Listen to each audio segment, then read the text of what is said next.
Начало служения Иисуса подробно описано в Евангелиях. Именно здесь, в Галилее, Он совершает свои первые чудеса, произносит пророчества и собирает своих учеников-апостолов. Библейская археология раскрывает тайны древних городов, где и происходили эти удивительные события. Одно из таких мест – национальный парк Курси. Такое немножечко забавное название «Курси». Откуда это слово? Скорее всего, оно происходит из ивритского слова «курса» – «кресло». И действительно, место расположено в ложбине между двумя горными хребтами, которые похожи на подлокотники большого кресла. Именно здесь происходят события, описанные в Евангелиях. И на этом месте в IV веке нашей эры воздвигают великолепнейший монастырь, вдоль стены которого мы с тобой сейчас и идем.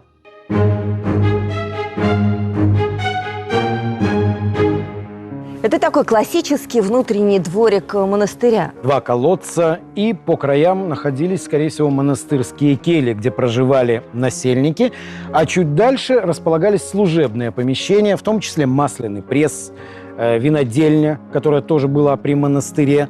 Это были основные источники дохода тех, кто жили здесь. И, конечно же, великолепнейшее базиликанское сооружение – церковь. Сохранившийся среди руин монастыря мозаичный пол, украшенный изображениями птиц, растений и геометрическими рисунками, свидетельствует о богатстве обители и ее особой важности в истории ранней церкви. Мне кажется, самое время для чудесных евангельских историй, которые произошли прямо здесь. Евангелия рассказывают, что когда Иисус со своими учениками перебираются через озеро Кенерет, Галилейское море, в землю Галаадскую, выйдя на берег, они встречают бесноватого, одержимого бесами. Он настолько был яростен, настолько был неуправляем, что его даже заковали в железные цепи. И когда он встречает Иисуса, он кричит ему: «Что ты хочешь от нас?» «Сколько же вас?» – спрашивает Иисус, видя перед собой всего лишь одного человека. «Имя нам легион», – отвечают бесы. И тогда он изгоняет их из его тела. Бесы взмолились: «Иисус, куда нам идти? Мы привыкли жить здесь, в этом теле». И тогда Иисус отправляет их в свиней, стадо которых пасется неподалеку. Свиньи, получив столь неожиданный подарок, прыгают в озеро и мгновенно тонут. В этой истории интересно то, что Иисус и апостолы, они все евреи. Откуда же здесь берется стадо свиней?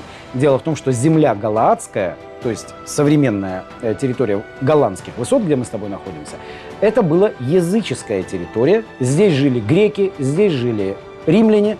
И, конечно же, они ели свинину.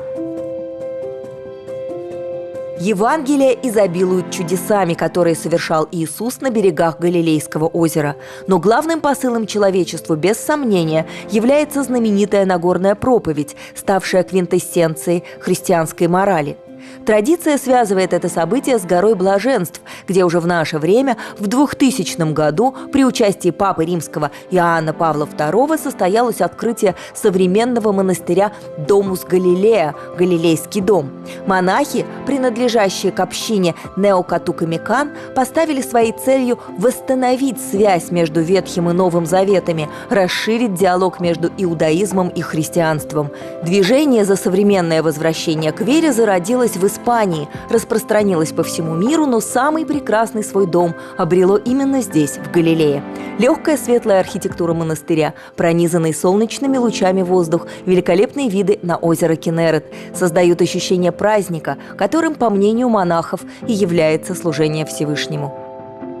О глубинной связи иудаизма и христианства, Ветхого и Нового Заветов также напоминает еще одно место, связанное с евангельскими пророчествами – руины древнего библейского города Куразим, расположенные рядом с Домус Галилея.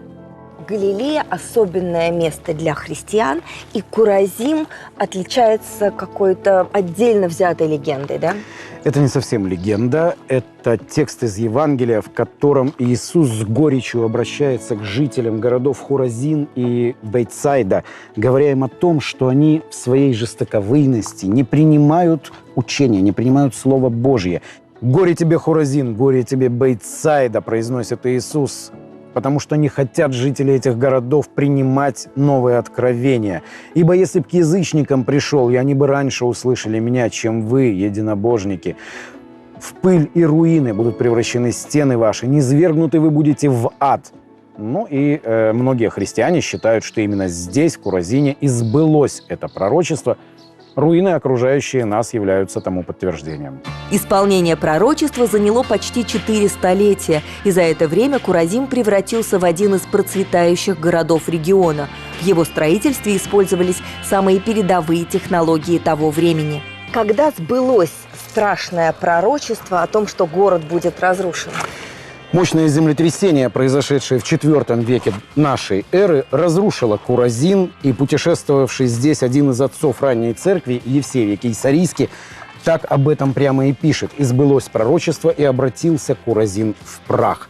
Однако многие сооружения, как ты видишь, сохранились, и одно из них – это, например, знаменитые куразинские окна. Я никогда не видела такую конструкцию, в других местах, по крайней мере. Они были предназначены для того, чтобы сверху можно было класть каменные плиты перекрытия. Дерева здесь нет, поэтому потолки делали из камня. Кроме того, эти окна выполняли и другую функцию. В жаркие дни через них продувало ветром, и в помещениях становилось достаточно прохладно. Зимой же, скорее всего, их закрывали деревянными щитами. То есть такой кондиционер античный практически. Вроде того. Израиль, расположенный в сердце Ближнего Востока, без сомнения, не только одна из колыбелей человечества, но и то место, где зародились моральные принципы современной цивилизации. Заповеди, полученные на Синайской горе Моисеем и данные на горе блаженств Иисусу, универсальны и находят отклик в сердце любого человека вне зависимости от его отношения к религии.